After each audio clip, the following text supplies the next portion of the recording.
Today on the Perception and Action podcast, a look at information. What are the different types and how should we be manipulating it as coaches in practice? Do we absolutely have to stick to the mantra, make sure they are using specifying information? So it's time for a call to action. Hi, this is Rob Gray from Arizona State University. I've been on a now over 25-year journey as a researcher, professor, and high-performance consultant to understand how we acquire and adapt our perceptual motor skills. Welcome to the Perception and Action podcast, where I discuss how psychological research can be applied to improving performance, accelerating skill acquisition, and designing technologies. Before we get to today's topic, I want to tell you about a couple extra things that might interest you if you're enjoying the podcast.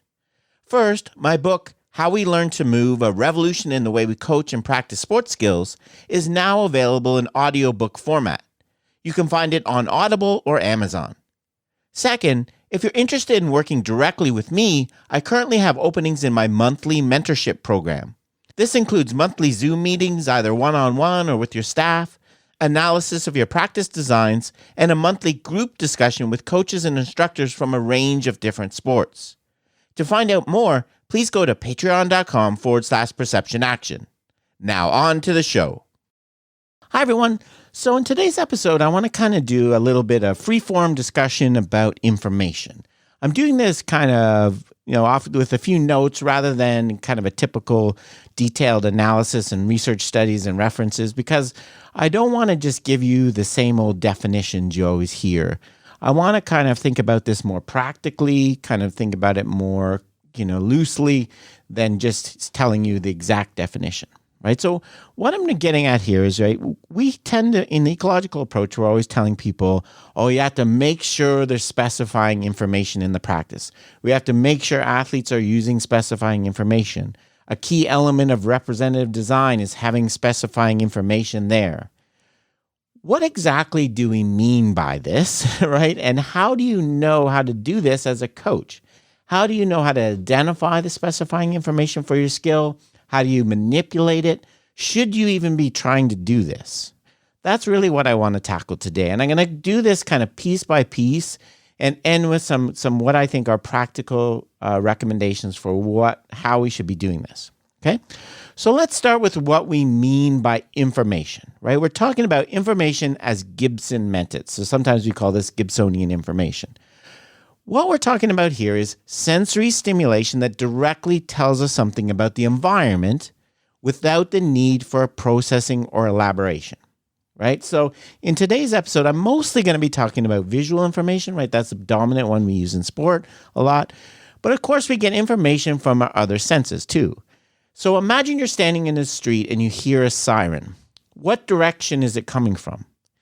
In this case, the difference in volume of the sound in your two ears, what's technically called the interaural intensity difference, is information in the Gibsonian sense. If the sound is louder in your right ear than in your left ear, it means the sound is coming from the right. The siren's on the right. If it's louder in your left than your right, it means it's coming from the left. If it's the same volume in both ears, it means it's straight ahead of you, right? This information, this interaural intensity difference, tells us something about the environment we're in, right? It tells us about an event in the environment without any need for elaboration, processing. We don't have to pull in prior knowledge. This simple information source, the difference in volume in our two ears, tells us what's happening, right? Directly. So it's direct perception, right? So that's what we mean by information, right? Something that tells us, sensory stimulation that tells us about what's happening in the environment directly. To further emphasize this, imagine I'm training a boxer to avoid being hit in the head. All right, I'm going to do it in two different ways. The first way is I'm going to use either colored lights or arrows as a stimuli. So when it's a red light, you have to move your head left. When it's a blue light, you move your head right. When it's yellow, you move your head down. Or I could use arrows, right? So when it's up, you move left, you move down, etc., right? You get the idea. This is not information in the Gibsonian sense because it's not directly telling you anything, right? An arrow pointing left, what does that tell you, right? It doesn't directly tell you anything, right? It could be there's a person to the left, right? Or I have to move to the left or whatever, right? There's no information there in the Gibsonian sense. It's not telling you something about the environment directly. It is a cue, right? You have to be told how to interpret that and process that, right? You have to be told that a blue light means move left or a right arrow means move your head to the right. You have to be told what the appropriate action or response is for that information, right? For that cue, right? So that's a cue, not an information source. Second, now instead of doing that, imagine I throw a ball at your head, right? I throw a ball at your head and we're training you to avoid being hit in the head, right?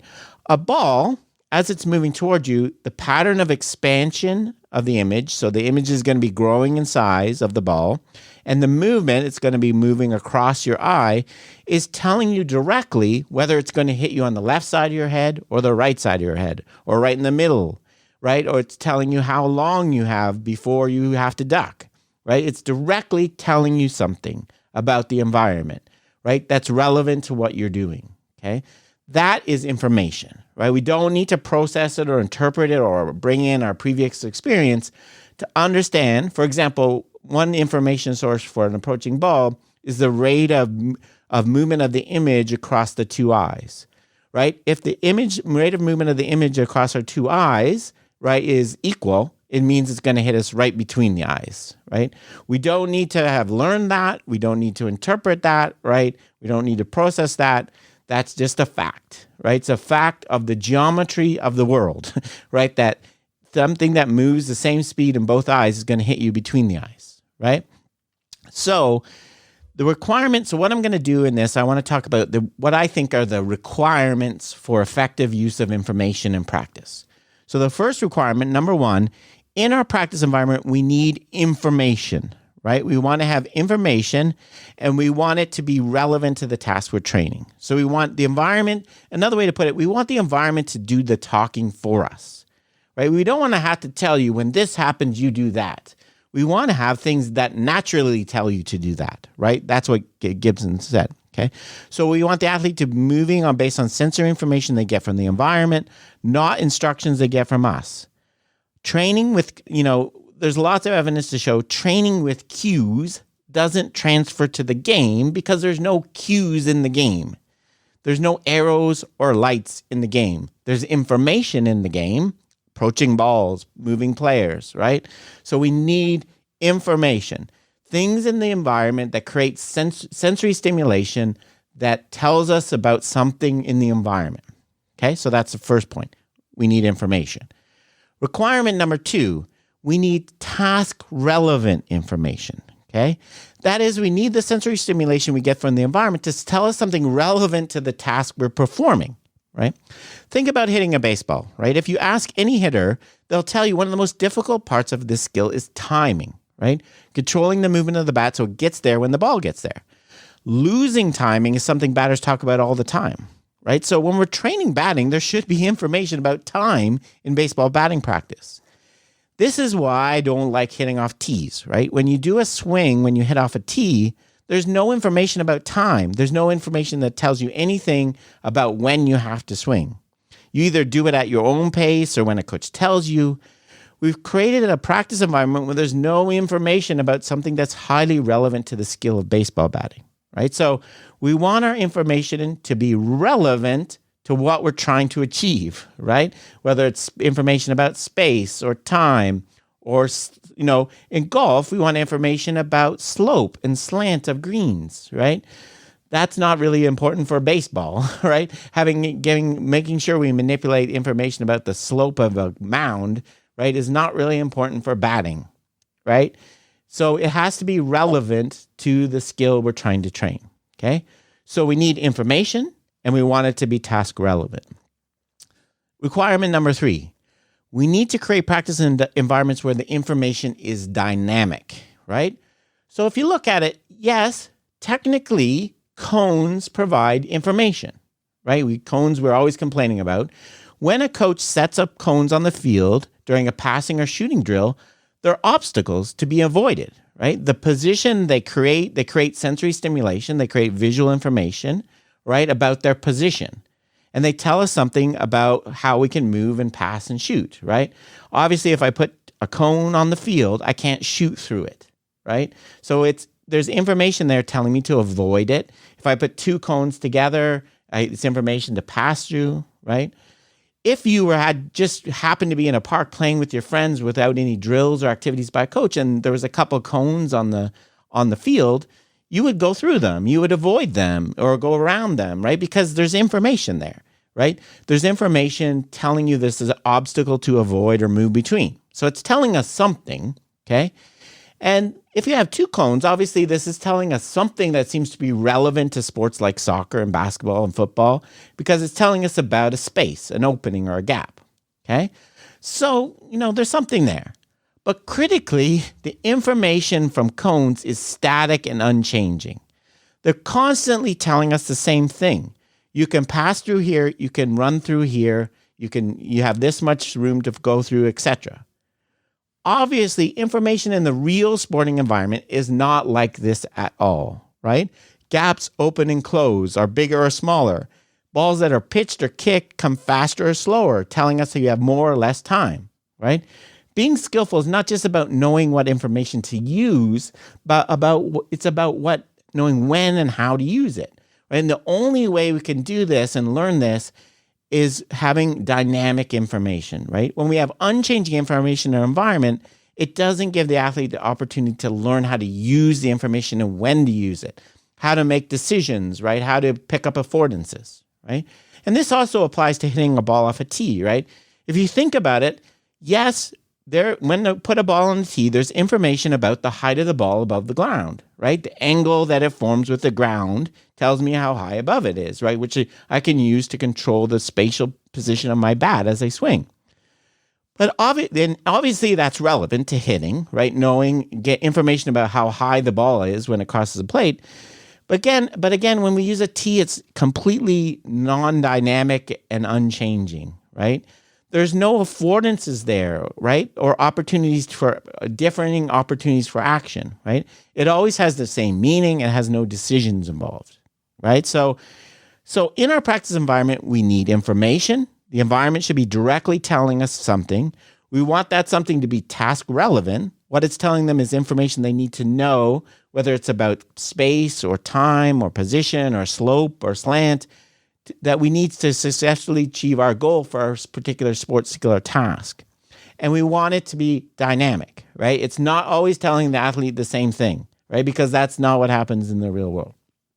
Okay, so those are the first three requirements: information, task relevant, dynamic. Now the tricky part that creates a lot of confusion for people is the idea of specifying information and non-specifying information. What is specification? Here, what we're talking about essentially is about how consistently does the information from the environment tell us about something. Is this thing it's telling us always the case, right? No matter what else is happening, or is there some ambiguity, right? For a specifying information source, there is no ambiguity at all. Okay, and let's look at a couple examples. Light that comes to our eyes does not come just directly from the source, right? It reflects off surfaces and objects in our environment. This reflection critically alters or structures the light in an informative way, okay? So when there's a flat surface in our environment, the light will be structured differently than it would be if the surface was slanted at 45 degrees, right? There's something about that pattern of light that coming to our eyes that is unique, that is specific to a flat surface, right? That would not occur if it was a sloped surface, okay? Therefore, as Gibson first proposed, there's this something in the pattern of light is an information source that uniquely and unambiguously specifies a flat surface or alternatively a sloped surface, okay?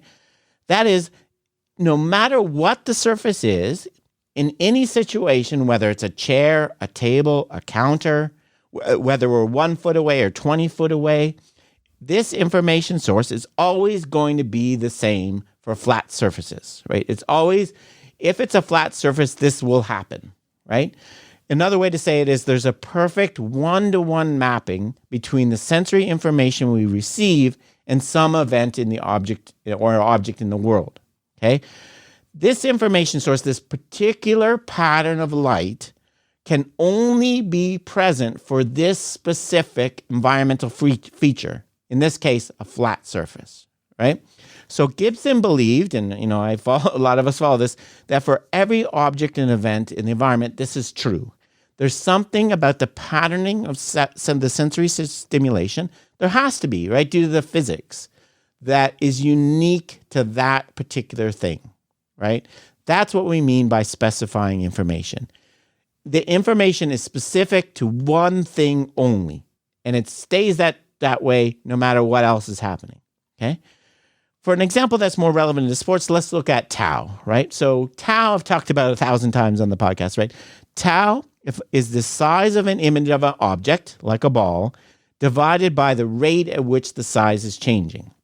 From that, you get a value, right? It's specifying because it's unambiguous and has a one-to-one relationship with a particular event in the world, right? If the value of tau is 2, right? So you take those two angles and the change in angles and you calculate it, it's 2. This means the approaching object will hit you in 2 seconds. End of story, right? It's true if it's a baseball, a soccer ball, or a bus, right? It's true if the thing is traveling at 5 miles an hour or 500 miles an hour. It's true if the object is 2 feet away or 200 feet away, okay? There's only one possible event in our world that can create a tau value of 2, an approaching object with a time to contact in 2 seconds, right? Tau is an information source that unambiguously specific to something happening in our world, right? So it's specifying information. That's what we mean by specifying information. Some information, sensory stimulation we're picking up from environment that is one-to-one, uniquely specifying some event or object in the world. Okay? So that's specifying. Now, what about non-specifying information? Here we have sensory stimulation that's telling us something about the world that is relevant to our task, but that is ambiguous and does not have a perfect one-to-one relationship with some event in the world.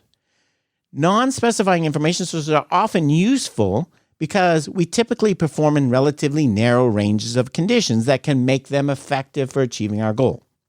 Right? Consider, for example, hitting a baseball launched by a pitching machine that is always the same distance and is always set at the same pitch speed. In this case, the distance of the ball is task relevant. The information about the distance of the ball is task relevant information. I can use it to time my swing. For example, if the ball is traveling at 60 miles an hour, when it's 44 feet away, it will arrive in 0.5 seconds, right? That will always be true in this situation. So distance is informative about time under these conditions. 44 feet away means I have 0.5 seconds to act, right? Which is task relevant to hitting a ball. But of course, this is non-specifying information because as soon as I turned up the speed on the dial or moved the pitching machine forward or backwards, 44 feet is no longer going to mean 2 seconds, or 44 feet is no longer going to mean 0.5 seconds. Unlike with tau, there's not a one-to-one relationship between an object's distance and its time of arrival, right? In the different conditions, that doesn't hold true, right? 44 feet is not specific to only one time to arrival, right? An object that's 44 feet away could have an infinite number of different times to arrival, depending on how fast it's going. Unlike tau, where a tau value of 2 can only happen when the time to contact is 2, right? So tau is specifying, distance is non-specifying, okay? So now the $1 million question, right? Do we absolutely need to ensure that the specifying information for a particular sports skill is present in all of our practices? This is probably going to surprise you a bit, but I'm going to say no, right? And I think that in trying to force people to think in terms of specifying information and manipulating, knowing what it is and manipulating it, is going about it the wrong way. And I think it's confusing a lot of people, right? So let me explain why. Let's think about soccer, right? So as I'm recording this, I've been watching a lot of the World Cup, like a lot of people. I've seen a lot of amazing plays. In particular, I've seen a lot of passes that long passes that land right on the foot of an attacking player moving towards the goal just as they come out open, right? Think about the specifying information in this situation, right? It's likely very, very complex. There's something the passer is picking up from the environment about the spacing between themselves, the defender, their teammates' movement, all these changes in spacing and movement that is indicating to them that this play is afforded, okay? So the information source here is likely a really complex ratio of gaps and changes in the gaps, right? We need to do some fancy math and geometry to actually figure it out, exactly what the information source is that specifies this long pass. Think about even more difficultly, more difficult problem when it's proprioceptive information, right? Information you're using to control a putter or the movement of your bat or running, right? That's information. How do we know what the specifying information you use there is? It's some complex ratio of inertial forces and tendons and things, the stuff that Michael Turvey does that is really difficult to identify, right? It's really difficult to identify exactly what specifies an opening for a long pass, right? It's very, very complicated, right? Remember what specifying is. It means that pattern you're getting of sensory stimulation in terms of gaps and changes in gaps and the ratios between them only happens when a player is coming open, right? So it's going to be very complex, right? And even if we could identify this, and, I should say, this is why, in an ecological approach, we always use tau and catching a fly ball as examples, because those are one of the easiest ones and simplest to explain the information. In most cases, the information is way more complex, right? The term we use is higher order information. It doesn't mean that you can't pick it up and you can't detect it. It's just hard to describe exactly what's going on, right? Even if we could identify it to manipulate this information specifically, say we wanted to manipulate the information for the long, perfect pass, we would need robots, right? Because we need to systematically control and regulate those gaps and changes in gaps, right? So that we create plays where the long pass is afforded and when it's not afforded, right? We can't do that. So do coaches really need to go to all this trouble? Again, I don't think so, right? Trying to identify the exact specifying information. Remember what it is. If we're using the definition, specifying information is the information we pick up from the environment that uniquely and a one-to-one, no matter how fast the players are moving, what defense they're playing, that specifies that particular play, that affordance. It's out there, but it's going to be very complicated and I think unnecessary to identify exactly what it is. Right? So I think it's more useful, it's useful for people like me that are interested in analyzing sports skills and understanding how people do things and what information people might use. And then I'll talk to you in a second, I feed that back into practice. But I think as a coach, in most cases, practically trying to identify the exact information and making sure you're manipulating it is not really practical and useful, right? So here's what I think we should be doing instead, right? So here's my practical advice for manipulating information. Number one, don't use cues, provide information. Think, would the person be able to do this task without me telling them what the responses should be for different things happening, right? An object coming at you, right, affords intercepting it, hitting it, or moving out of the way of it. You don't have to tell people, right? Cues, you have to tell them what the responses be. So avoid using cues. Let the environment do the talking for you without you having any interpretation, okay? Make sure the information you provide is task relevant and dynamic. If a key element of your sport is timing, make sure there's information about time and vary that. If it's about moving through space, create and vary spaces. In practical terms, I don't think we need to get much more detailed in exactly what the information is, right? Exactly what the information is in terms of the task. I think about this, and I'll talk about this in my next book when it comes out. But I don't think we have to go to all the trouble as a coach in knowing exactly what it is. It doesn't hurt, but for designing practice, I don't think we need to know exactly what this is. Number three, vary the conditions to discourage the use of non-specifying information source. in my batting example, obviously we want to use a pitching machine that allows programming of variable speeds. So we don't create the situation where 44 feet equals 0.5 seconds, right? Make sure information sources that are non-specifying in the game are not useful in practice, right? This is in practice. Again, I don't think we need to go to the trouble of identifying what all these things, information sources might be and so on, as long as we're varying things, right? As long as we sufficiently vary the conditions in practice, the speeds and distances and approach angles and all that kind of good stuff, we're going to break non-specifying information anyway, right? It's a kind of a bonus you get from varying things. Okay. And then number 4, I think this is really important. Amplifying particular affordances using constraints, right? So in my long pass example, instead of worrying about trying to identify the exact specific information source that tells you a long pass is afforded over the defense is afforded, trying to do that, instead of trying to do that and manipulate that, why don't we create practice conditions where we incentivize that long pass, right? So, for example, we could, have you get 2 points when you go over the defense versus 1 in any other way. We could deliberately push up the defensive line. We could create an imbalance on offense so there's an additional player on one side, etc., right? The classic constraints-led approach, small-sided game stuff, right? So by encouraging and incentivizing the behavior we want, we're going to get the athlete to explore, right? They're going to explore different things, and I think they'll sort the information out themselves. They'll learn through experience. If you create enough variation, enough situations, you incentivize that particular behavior, I think the athlete is going to learn to pick up the information. They're going to become attuned to the specifying information for a pass being afforded without anybody knowing exactly what this is. Okay. With all this being said, I'm not saying that doing an information analysis of your sport and understanding exactly what information might be using and what is specifying is not useful, right?